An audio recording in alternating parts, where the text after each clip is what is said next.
Alrighty, so picked up this engine, and this is an aluminum L33, and I actually feel a little bit guilty pulling this thing out to change the pistons and rods, because this thing is like the perfect amount of crusty on the inside of it. Aluminum block, Gen 4 rods, these things look really nice. The cylinder, a couple of the cylinders do have a little bit of scoring in them. They do catch a fingernail a little bit, so that was the reason that I went with the 5-over pistons, because I knew I was going to be getting this block, and we had talked about this little scratches in there, so I'll be able to do the 5-over, and hopefully that cleans that up. So today I'm just going ahead and pulling this thing out. I'm going to pull the crank out, all the pistons and rods. I'm actually going to give these back to the person that I got this from. I'm going to keep the block and the crank and the caps and give him back the pistons and rods. And then I can maybe drop this thing off at the machine shop and have this kind of redone. So what I'm going to do is have them clean it, cam bearings, and then balance the pistons and rods to the crank, and then probably have them measure like the journals and stuff for the bearing sizes that I need, or just have them like give me a set of bearings that'll fit. The deck surface is actually already pretty clean, so I might not even have them do that. Yeah, let's pull this thing apart. I do have these kind of loosened up, so I'm just going to go ahead and start pulling them out one by one. And checking all the bearings, checking the crank, make sure all that stuff's good. It looks like it, I'm guessing everything's going to be just fine based on how how dark this thing is. That's the bearing, number 1. Pretty nice looking. Crank like basically looks perfect. Then I'm just going to go ahead and put the cap back on it, and I'll do this for all of them just to keep the bearing and everything together with it. Somebody will probably want to reuse this set someday. A little bit of scoring on the skirts. Pretty normal. Then I'm just going to go ahead and do the same with all of them.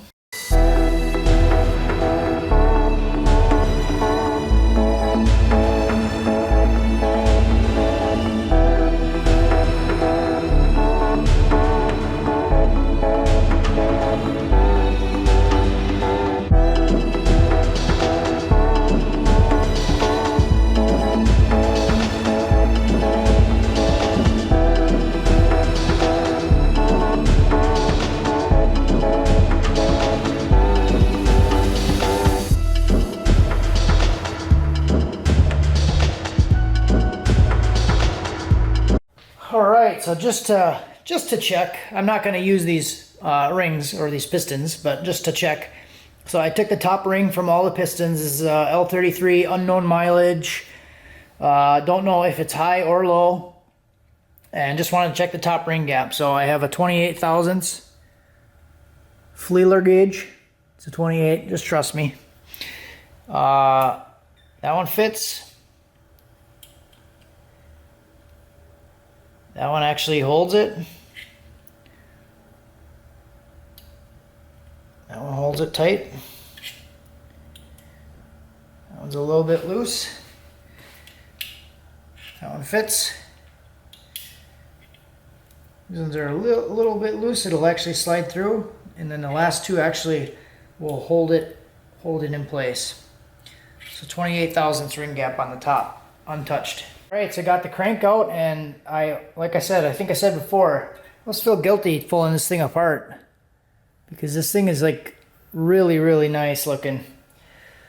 So I'm going to get all the bearings out. I'll probably clean the caps off, put the caps back on, leave the crank out, and then take it out to the machine shop. Alrighty, so I got this thing all tore down now, completely done. Just going to leave the cam bearings in there and leave the caps on. I did take the crank bearings out. So I'll drop this thing off tomorrow. Hopefully it doesn't take them too long. I know machine shops are kind of notorious for taking a really long time. I have used this shop a couple times for just doing cam bearings, like when I would drop off the block and they would do cam bearings and clean it. And they usually get it back to me like within 2 days, but that's not machine work. So hopefully they have a pretty decent turnaround. And it's not going to take like 3 months or something weird to get it back. Other than that, while waiting on this, I'm going to start working on the suspension and stuff and figure out how much I want to lower it.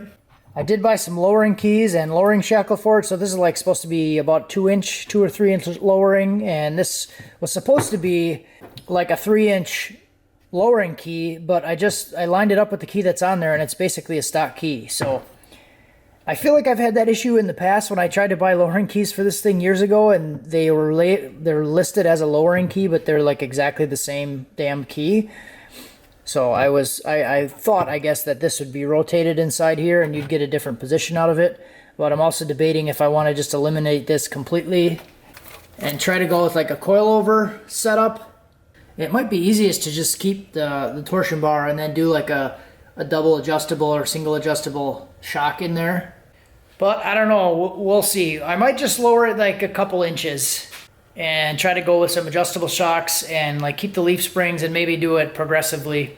And then if I want to go lower later, I can. I'm kind of just debating if I want to go all out and rip the whole thing apart, because I feel like if I go too far with it, it might open the door for other problems. Which if I just do like a decent 3-inch drop on this thing, I can just adjust the camber in the front and kind of get away with doing that. But we'll see. I'm pretty sure you can get like 2-wheel drive Ranger Edge spindles and then replace the 4-wheel drive spindles with the big axle opening and just bolt them on there. I think that works that way. And then I would like to look into doing like the 31 spline 8.8 instead of this is a 28 spline drum brake 8.8, and I'd like to get like a 31 spline disc brake 8.8 and put that in there. But yeah, more to come.